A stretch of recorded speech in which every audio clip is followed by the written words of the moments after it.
What's up, Halloween breath? What's up, fish hands?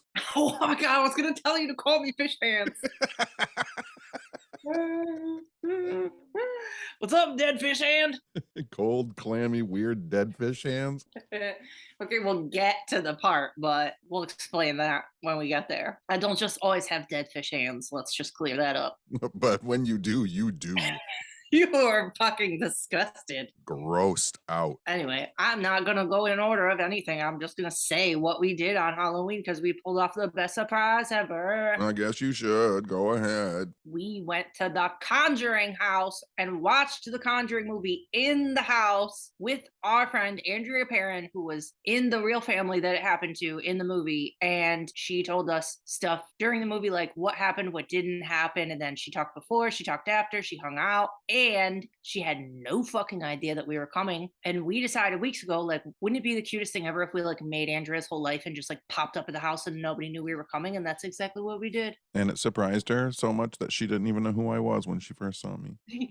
I swear, I really thought, I'm like, she's gonna have a heart attack right now. Like, because there was like the initial shock, and then she went to take us around, and then she was like, still not okay. I'm like, you gotta breathe, you gotta breathe. It was so funny because it was one of those moments where, like, you see someone you know, but in a situation that you would never expect to see them in. And Yes, watching her brain try and process that I was there was really silly. I know. Like, we were talking about how that was gonna happen too, because I'm like, your brain goes through that thing where it's like, did I know you were coming? What state are we in? What's happening? And like it all happened. Like she had no idea why you were there. Yes, it was very funny and very sweet. It was so sweet. The video, I obviously videotaped our whole trip for our Patreons, and everybody's just been gushing about it all day about how pure it was and how cute her face was. And like she said, she's like, this is my John Tenney. He's the smartest, best guy in the whole world, and blah blah blah. And she was like, you made my life. Like she said, you made my life twice. Like, can you, like, that's big. I'm a pretty nice guy. I'm a big deal. I'm a pretty nice guy. People tend to like me. I know, it was so adorable. Like there was like guests there. There was like paid guests at the house. Like they sold like 20 tickets only to watch the movie and kind of be there on Halloween night. And like we walked in and just blew up the spot. She was like basically doing a meet and greet, and we're like, hi. And then like the people, she's like, I'm so sorry, you guys. Like my John Tenney's here. Yeah, I felt sorry for those people because I kind of ruined their experience. No, you didn't. It was cute. Have to make up for it now. I messed my karma all up. No, it was cute. It was cute. I didn't watch your video that you made. Did you include us dancing at the airport? Yeah, fuck yeah, I did. Okay, good. A lot of people were saying that was their favorite part. They're like, you guys loopy at 2 a.m. at the airport was the best. It's such a good video. You have to watch it. I thought you were waiting to tell me that you watched it. I didn't. I'll watch it like I usually do it, like 3 times the speed. No, just watch it normal. I was there. I lived it. What do I want to watch it? I relive the whole thing again? Yeah, I had to spend the whole fucking day with you. You think I want to do it again? yeah, literally. Do you know? You're my friend. That's what a friendship. We're in a friendship, sir. We're in a Oh. friendship and a podcast ship and a spaceship. But anyway, so it started. I'm just going to go back to the beginning now that we talked about the middle. We got on a plane here on Halloween. Yeah, wait, whatever. I don't know what day it is. We got on a plane on Halloween day at 1:45 in Detroit to Boston. Landed in Boston at like 3:45. Got a rental car real fast. Drove an hour. Well, with traffic, it was like an hour and 20 minutes to the Conjuring house in The event was supposed to start at 6. We rolled up at 3 minutes after 6. Yes, and she wasn't there yet. But wait, I forgot some stuff. First of all, we stopped. Okay. I get the worst anxiety. If I know something is coming up that I'm nervous about, I won't talk all day until the thing happens, and then I will be fine again. So I barely talked all day. I know I didn't, and I can't help it because I get in my head. I was nervous about the surprise, and I was nervous about how we were going to get in. Because like I said before, it was a paid event, and you're like, what if they make us pay? I'm like, we're not paying. We're surprising Andrea. It's different. It's separate. So I was kind of nervous about how I was going to talk our way in. So I was like psyching myself up all day. I'll circle back to that. But on the way there, when we were almost there, we stopped at a gas station and we're like, we're going to walk in and Andrea's going to be in there. We're going to fuck the whole surprise up because we were in the gas station. And then Dunkin' Donuts was in there, which we fucking talked mad shit about last week. And then we ended up there again on accident. And it was actually somehow worse. Listen, here's the thing. We said in the last episode, I've given Dunkin' Donuts, you've given Dunkin' Donuts enough chances with coffee. We don't want anything to do with their coffee. We stopped at that gas station. We were starving because we hadn't eaten all day. Not all day. And so we were like, listen, we won't get coffee. I'll get 2 cinnamon rolls and you can get some hash browns and then we'll be fine. And Dunkin' will have redeemed themselves. Yeah. Yeah. And then their cinnamon rolls were 20 hours old. And their hash browns tasted like dirty microwave oven. They tasted like 8 different foods that weren't hash brown were like rubbed on the hash browns. It was terrible. Horrible. Terrible. Terrible. Normally, I would say Dunkin' Donuts. It's not for me, but in this case, I will say Dunkin' Donuts, inarguably horrible, terrible at what they do. Like worst fast food place to stop at ever. Ever. I'll eat grass if I have to next time.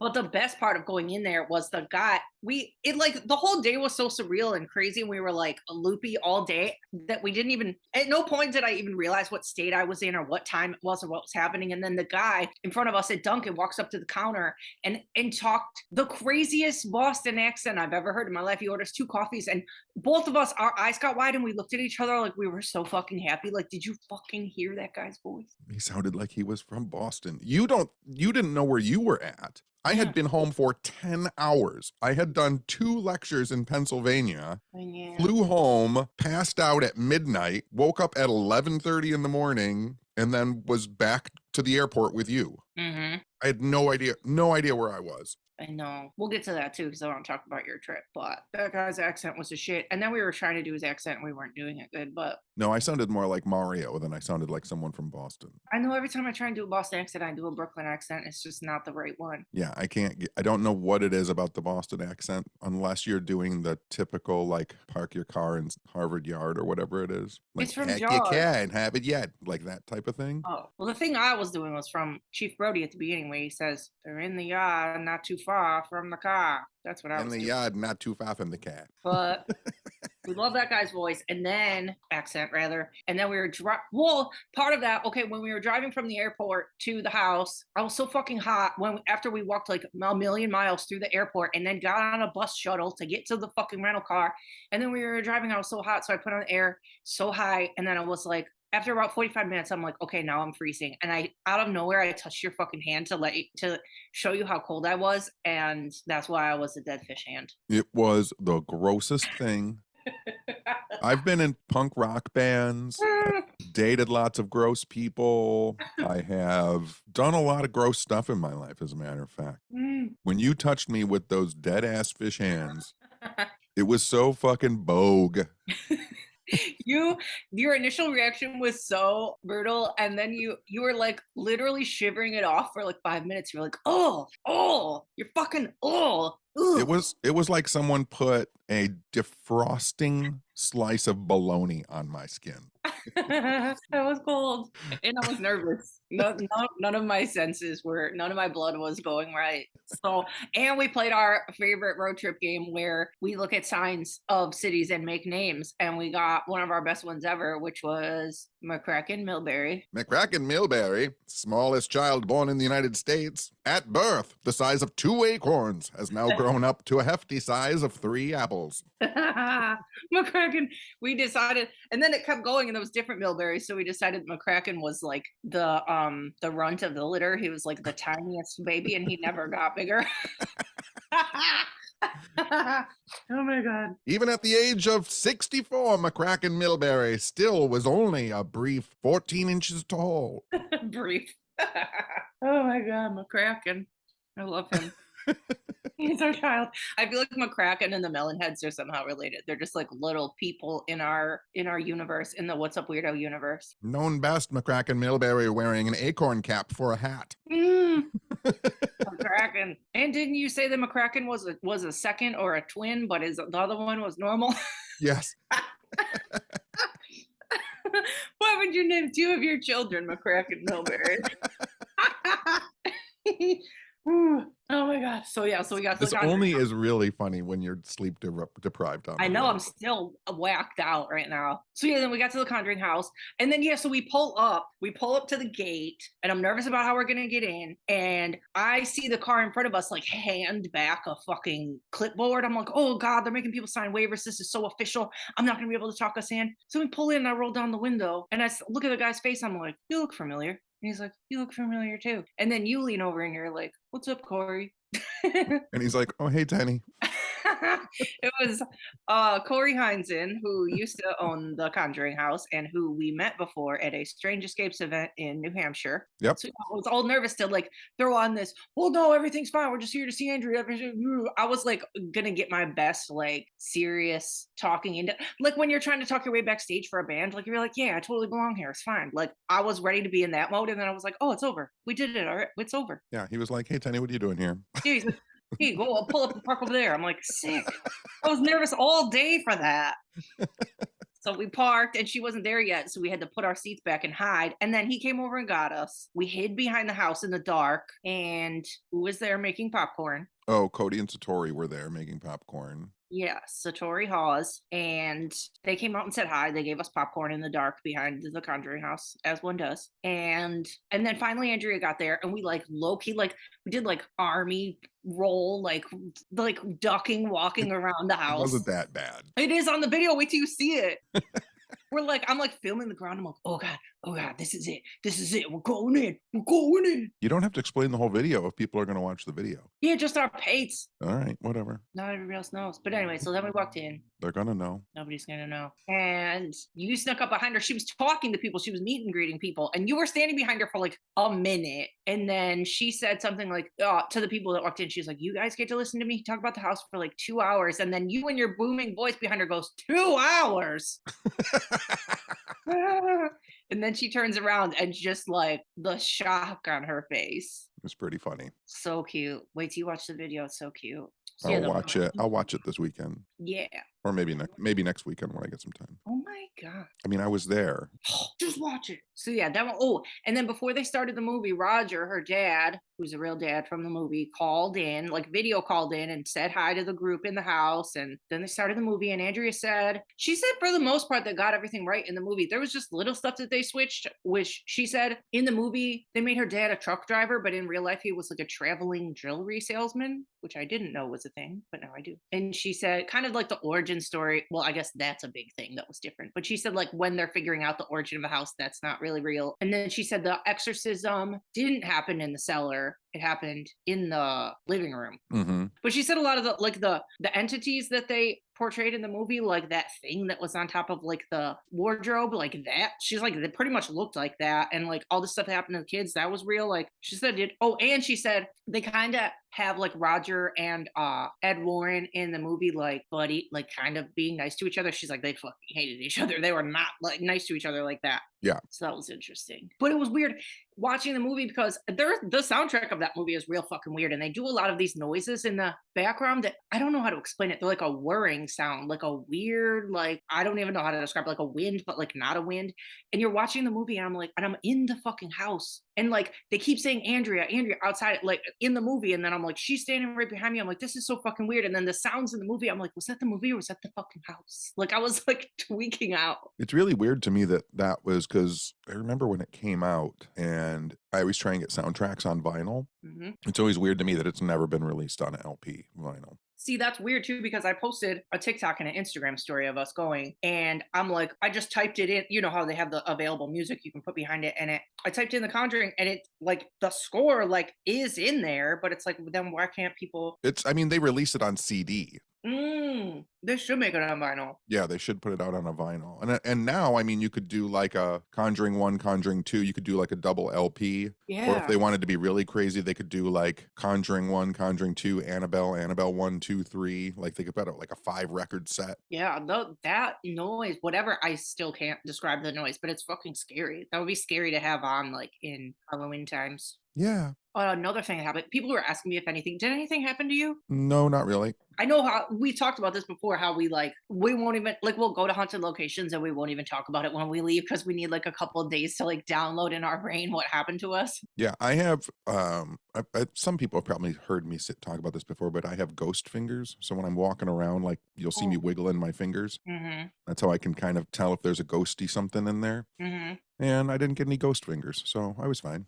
The only thing that happened to me was this weird moment where the movie was over. So I had like popcorn little box thing and pop. So I went to put my stuff in the kitchen so I didn't knock it over. And then when I came back into what was the dining room, there was we kept closing those doors in the middle so that it wasn't loud where they Yeah. were showing the movie. So that one wood door, there was two people standing kind of to the right of the door, but so I go to push it in and something kind of like pushed me back and I was like, and I thought I hit somebody. I was like, oh shit. And I look at the people and I'm like, can I? And they're like, there's nobody behind the door. You can come in. And I'm like, oh, it didn't fucking feel like there was nobody behind the door.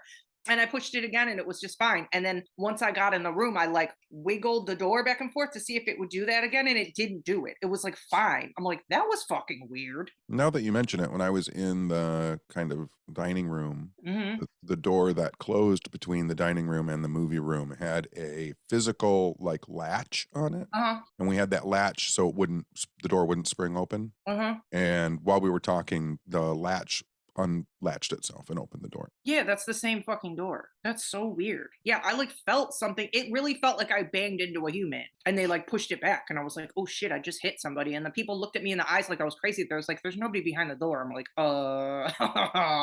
Yeah, the latch popped. It was one of them that you have to set in its kind of Mhm. holder. Yeah, the little Yeah, one. yeah, and it popped, and then the door opened, and nobody was there. That's weird. We'll have to ask Andrea about that. I like didn't, you know how I don't like talk about stuff while I'm still there. Oh geez, Toad. What'd you find? An owl? A squeaky owl? So yeah, then we hung around after like the group left and stuff, and we hung out and talked with Andrea for quite a while and sat outside while you guys chain smoked. Yep. And I thought it was interesting. I would just want to ask her, I'm like, is it like cool for you when you come back here? Do you love it? Is it cozy or is it anxiety still? And she's like, no, I love it. Like, I think it's really interesting that she can like have gone through that and not have anxiety when she goes back there. Yeah, I think especially when allegedly haunted houses and people who have experiences in them, like they're still for some people, not all of them, but for some people, you get to an age and you start to develop ideas about ghosts and hauntings. And then like it is your childhood home. Hmm. And once your ideas kind of change about what might be happening in the house, like you still want to go back to your childhood home. Yeah, the property itself was gorgeous. I think she said like she doesn't sleep there or anything. Yeah, she said she would never sleep there, Yeah. but like didn't say she had any like bad feeling about it.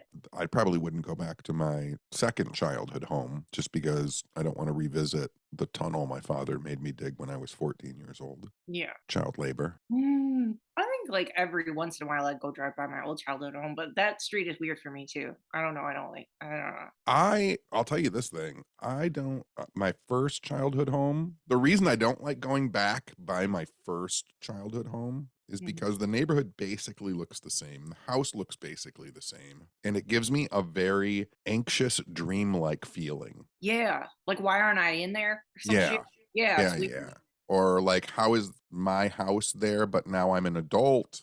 I don't know. It's just weird. Yeah, it is weird. I know my childhood like when I was a child, my grandparents' house is over by my dad's house, and every once in a while I'll like go up that street, and that's really weird. I feel like I have almost more of like a like cozy childhood feeling towards that house than my own house. I want to go by Yeah. that way, and they've like changed it a little bit, and it's weird. Like this is weird. Yeah, for sure. Anyway, or like off the rails. But another thing that I noticed, and you'll notice it, I noticed it in person and I saw it again in our Patreon video, but like in that back room, a lot of people have signed the wall. And I was annoyed when I watched the video. I'm like, we forgot to sign the fucking wall. But anyway, we'll probably go back there someday. But really big on the right side of the wall before you go into the house, it says Bean so big. Hmm. And it's in Interesting. the video. I know. I'm like, what the fuck? Of course. Like a little heads up. It was cute. I But don't usually sign the places I go where they have people sign. I think I've only done that twice, maybe. I think I did it at Ashmore Estates, and I think I did it. Oh, I know I did it at Farrar.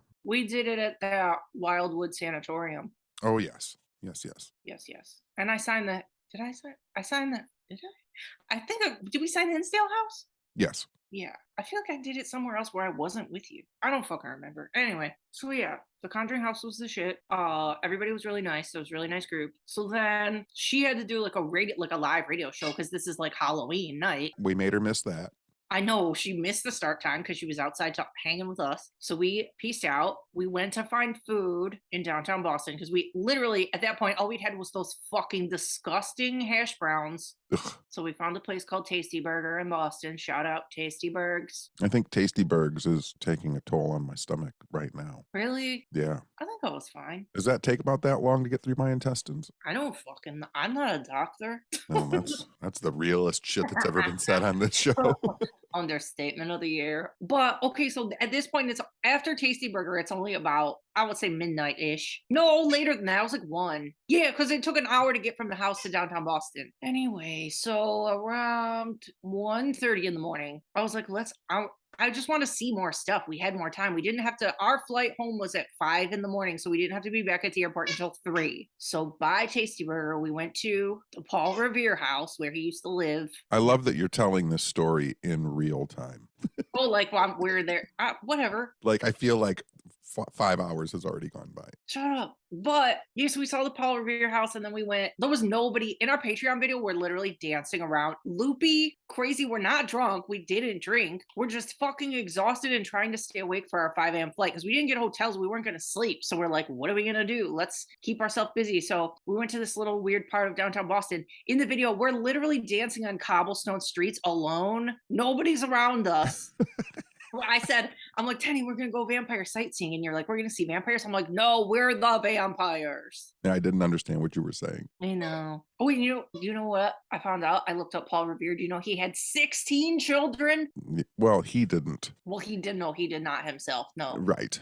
Let's not give the credit to him. He was just blasting it everywhere. There's a British are coming joke in there somewhere, but I'm too tired to look. Yeah, I know. Somebody was Paul. A lot of late night riding. Oh, how many rides did you need? But he had 8 children by 2 different wives. 1 died. Listen, I don't know why I'm getting so into Paul Revere right now, but he got married the first time when he was like 21 or something. That lady died like 17 years into their marriage, and then he married another lady in the same year. Like, didn't even let another year go by. And then she died when he was old as fuck, and then he lived 5 more years and died. And then he died. So I figured out something. He lived to be like 83 or something, and he was married for like 60 of those years. Just no single time, just 20, 25, 24 years of being single. What are you doing? What is he doing? You need a break. Why didn't you take a break in the middle? That dude loved banging. He did. Just being married and having 16 babies. Yuck. In a witch house. Yuck.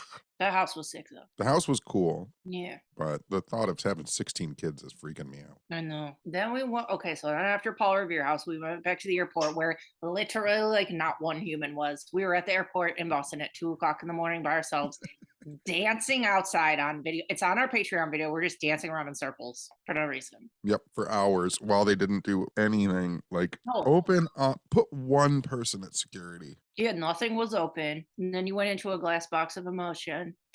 Yep. And then I was starting to get hungry and I wanted something. So when they finally opened up security and we got through, which was at like 4:30 in the morning, Oh, we walked in and what's the only thing open to eat at in the whole fucking airport? The fucking Dunkin' and the smell.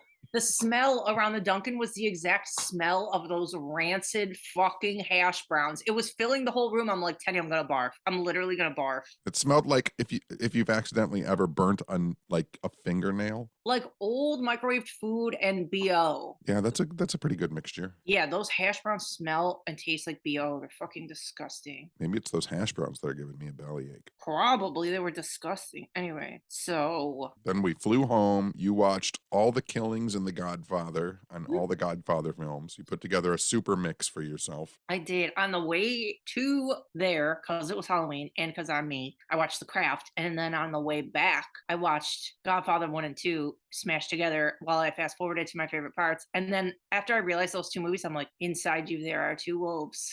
The Craft and The Godfather. On the way there, I watched Downton Abbey, the movie, and on the way back, I watched Downton Abbey, A New Age. Wait, that was two different movies you were watching? Yeah. Oh my God, look the same. Thought it was the same movie. I mean, it's Downton Abbey. All of it, like all 20 seasons of it looks the same. Yeah. You were like laughing a lot. Yeah. It's very fun. I watched Downton Abbey, I think, for a different reason than most people watch Downton Abbey. It is very funny to me to watch wealthy, elite, turn of the century British white people, the quote unquote troubles that they have crack me up. Like, I find it so funny when like a major plot point is like someone's dress isn't ready. Oh God. And like the whole story is turning on like, will they be able to find a seamstress in time? And it cracks me up because I'm like, this is hysterical that these are the fucking problems of rich white people. I think they still are. That's the only problems. I just think it's really funny. First world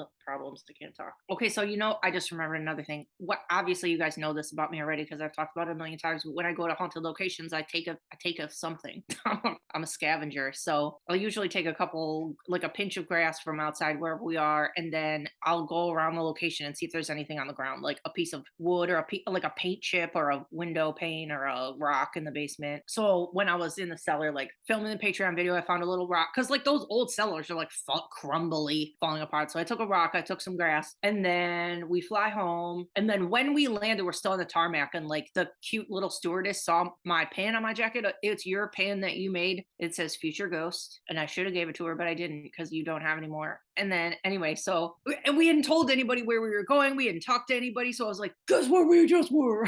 You were very excited to tell someone.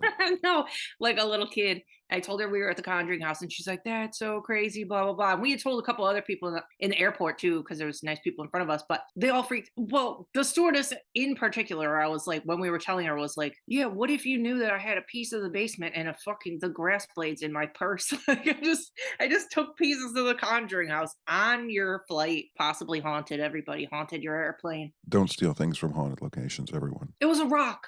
I got one rock and some grass. That's it. And I don't take anything that's like connected. It has to be on the ground. And I pet the house. And I pet the house's wall. And I know. I take glass. I know you do. Yeah, you talked about it. There wasn't any glass anywhere. I thought there was a glass in the basement, but it was like a plexiglass piece. I was like, damn it. I was gonna get it. There was no glass anywhere. Here's your secret for when you're in basements and stuff, when you want to take something from a place like that. What? Don't take stuff from like in front of the wall on the ground, which is I think where you took your piece from. Reach up above it, because a lot of the times, like over the years, it's been re-cemented and replastered. And that stuff will be on the ground in front of it. But if you reach up to the top of the wall, you can usually actually get into like some of the foundation of the building. And back there's a lot of rocks and dirt that no one's touched. I mean, it's up on the top in the back that no one's touched in fucking 100 years. You just want me to get a spider on my hand. That's right. As soon as a spider touched your hand, it would have fucking froze to death. It would have died from my cold dead fish hand. You just told everybody not to take stuff, then you just taught them how to take stuff. Yeah, whatever. Yeah. Changing my mind as I say things. And then I realized, well, okay, so we flew there. We were gone all of 22 hours. I think it was a total of 22 hours, and we didn't sleep. We got back here, and my friend Kelsey came over to watch Toady, sit with Toady at the house and watch fucking Netflix all day and chill out. And I realized that when we landed and we were driving home, I'm like, we're supposed to go to France next summer. I'm supposed to come with you. I'm like, Tenny, I don't think I can go to France. I can't be away from Toad for 9 days. It's too hard. One day felt like an eternity. I can't be away from him for 9 days. Yeah, you're gonna have to make up your mind. I know, I don't know what to do, so I might not go. Yeah, but I'm still thinking about it. But I don't know if I can do it. You don't know how fucking excited this makes me. Whatever. We have so much fun on trips. Listen, when you're on trips without me, when you went to Pennsylvania this weekend, you called me like the whole time. Yeah. Wait, say your events in Pennsylvania. I was in Pennsylvania. I had an event at Ballyhoo, which is an old-timey candy store and ice cream shop. That was on Friday. Do you know when it was built? It looks so old. It was built in like, I think, if I'm remembering correctly, like in the 1880s. It was so cute. The pictures were so cute. They had a picture inside. It was originally like a bicycle shop. It looked like it would have always been like a general store or a candy shop. Yeah, yeah. But I think it was even a bicycle shop like before like the word bicycle, when it was like a velocipede. You know, like one giant wheel and a little tiny back wheel. Yeah, exactly. Cute. And then the Saturday night was at the Mary Stegmeyer Mansion, and I was staying at the Fred Stegmeyer Mansion. And we did a lecture and had a little mini ghost hunt. But, you know, when the groups were cycling through, like I just talked to my groups because it was a chance. Like it was a small enough group. And I feel like we were investigating, I think it was 4 or 5 rooms. And so when they got to mine, I picked one that seemed slightly less active in the hopes that like I could talk to everybody kind of one-on-one, because the groups, there was only like 5 people in each group, you know, and I like to talk to people and hear their stories and stuff. Yeah, for sure. Nothing happened in my room, but like some other weird stuff happened to other people, voices and knocks and taps and raps and that type of thing. When was that place built? Oh, I think they were both built in the turn of the century. Stegmeyer is like a really well-known beer in Pennsylvania. Oh, weird. And Fred Stegmeyer, I don't remember the exact history. He built the mansion, and then his brother was building a mansion for Mary Stegmeyer's wife, and then the brother died before it was finished, so she finished it. And you would have loved, there's one room there where they can't confirm it, but the whole ceiling looks like it's Tiffany glass. Dang. Yeah, really pretty. I know you sent me pictures of your crazy hotel room, like at the mansion. It looked like Clue. For real, it was like, yeah, it was. I mean, it's a turn of the century mansion, and even though the stuff in it, you know, it's not all original stuff, but it's a period to the time, and it's the entire inside looks like it is like you just walked into 1901, And like fully furnished. fully furnished. And then I walked around. The last night I was there, I walked around and I found all the secret hidden rooms. Yeah, you like started to touch on that and then didn't tell me about it. Yeah, like, so I was walking up the stairwell, and then I started tapping on the little panels on the stairwell until I heard the sound change. Then I would look around for if there was a keyhole or a place to push. And then I found one and opened it up and looked inside, and little space. I didn't crawl back in there. Dang. And then when I went in my room, I was looking around and I found the little hidden room wall in my room where you could push it. Oh, yeah, push the wall and it would open up into like another little, well, it's a closet now, but it probably led to somewhere originally. That's awesome. If you want to buy it, it's for sale. His one or her one? Both of them are for sale. How much are they? I think they're each like $1.5 million. I'll give them $11. Do you have $11? Yeah. Yeah, that's about all. But it was very fun. The group was very fun. Lots of friends came out. Lots of people who hadn't seen my lectures came out. I got to talk about, at Ballyhoo, I talked all about like space pancakes and elves and ice cream and what do you feed Bigfoot. So that was a fun lecture. And then, not that all my lectures aren't kind of fun. And then at the lecture on Saturday, it was kind of more focused on ghosts and hauntings and ghost hunting. I don't know if you heard it, but before you started like one of those last sentences, it sounded like somebody went, yes, like right before you started talking. And I don't know if it's going to get picked up on your audio, but I heard it. I didn't hear anything. Well, we'll see if it turns up because it was pretty fucking loud. All right. That was weird. It was very fun. I had a very good time. And then I came home at midnight, and then you made me wake up the next day early to go to the airport to go to the Conjuring house. Then we stayed up the whole time. Then I came home. Then I couldn't go to sleep. Then I eventually passed out. And then I woke up at like in the afternoon and then couldn't sleep and then passed out again. And then now I'm talking to you. Yeah, I woke up at 10:20-ish on Halloween. We went out there, stayed up all night. I dropped you back off at your house at 9 in the morning. I came back. You guys know I own a tattoo studio. So my fucking med-waste pickup was that morning, and they never give you an exact time of when they're coming. It's basically any time between 9 in the morning and like 2 in the afternoon. I'm like, are you fucking joking? I've been awake for 24 hours. I can't even fucking go to bed. So I called them and they're like, yeah, he should be there around 1 or 2. And I'm like, motherfuck. But then he came at noon. I got bagels, and then I finally got to lay down at like 2 in the afternoon. So I was up for 28 hours. What did you tell me about when you and Toad were on the back deck? Well, I went outside because it was so fucking nice out yesterday, and I was like, I should go to sleep, but I just want to chill in the sun for a minute. So Toad, I was like, I have a little wooden back porch. It's definitely not a deck. It's like a little fucking nothing. And he laid on it in the sun. And then I was just like, oh, I'll just curl up next to him for a minute. And I fell asleep on the floor of my fucking back porch for an hour outside. That's how I fell asleep. I just, my body gave up. And then I woke up. I'm like, oh shit, I should go in the bed. And then I went in the bed. But it was nice. I'm like, I should sleep outside more often. That was fucking magical. Yeah.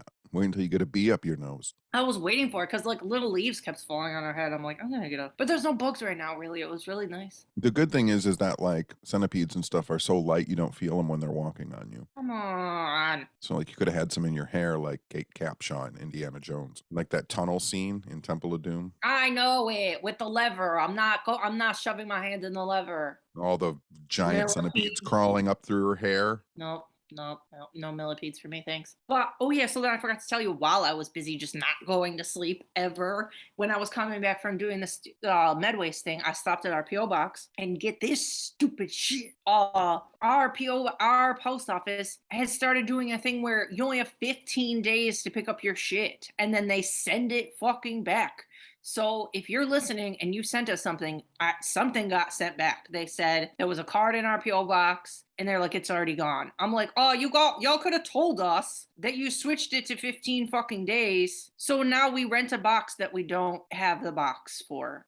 That's bullshit. I've had a PO box at the Royal Oak Post Office since I was 18 years old. Yeah, like leave it in there. Part of having a PO box is that it's mine. It's mine, and I can go pick up mail once a year if I want to. Yes.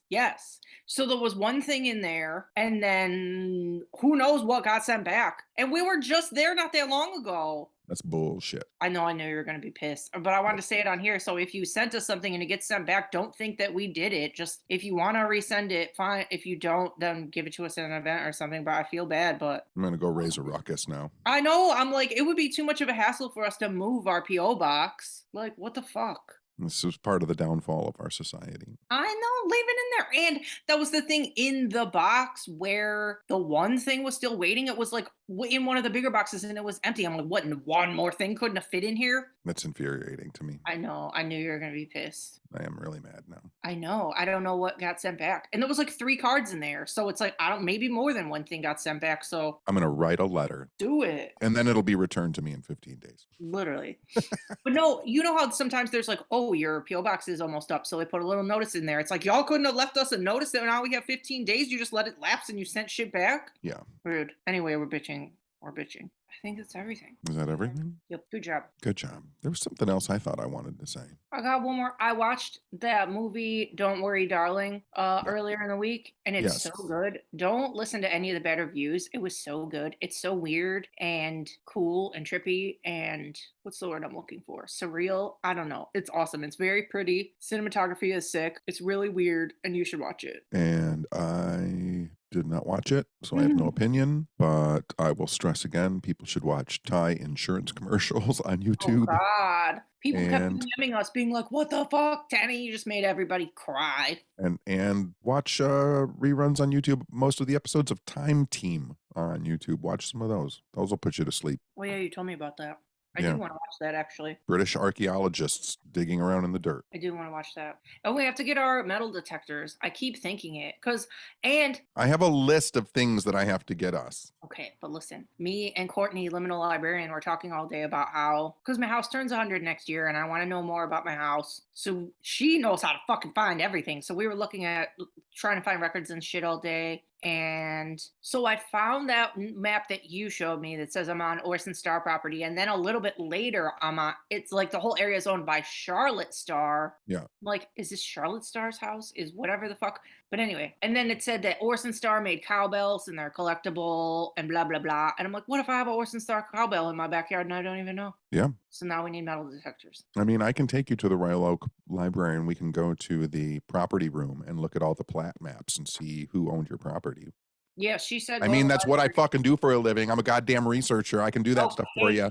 Okay, well, you never take me or you never show me that stuff. So maybe next spring when the ground thaws out in your backyard, you and I will have an archaeological dig. I'll put a trench in and we can look for stuff. Well, no, we can do that in the front and dig up my whole front yard. Yeah, but we should do it in the back too, because that's where like the waste dumps will be. And if you have a body pit, it'll be back there. And Okay, we can do both, but we can't dig up the whole backyard. I need the yard for Toad. That's Toad's area. I can't ruin it, but we can you ruin don't really dig it up. You put in a trench. I don't need a trench. A trench is like 3 feet long by like 2 feet wide. It's a square. And then you just dig layer by layer and you start uncovering all of the super cool history in your backyard. And then when you're done, you fill it back in and it's fine. No, we're not doing that. Yeah, we will do that. No, we're not doing that. We're going to do that. You're not going to mess up my backyard.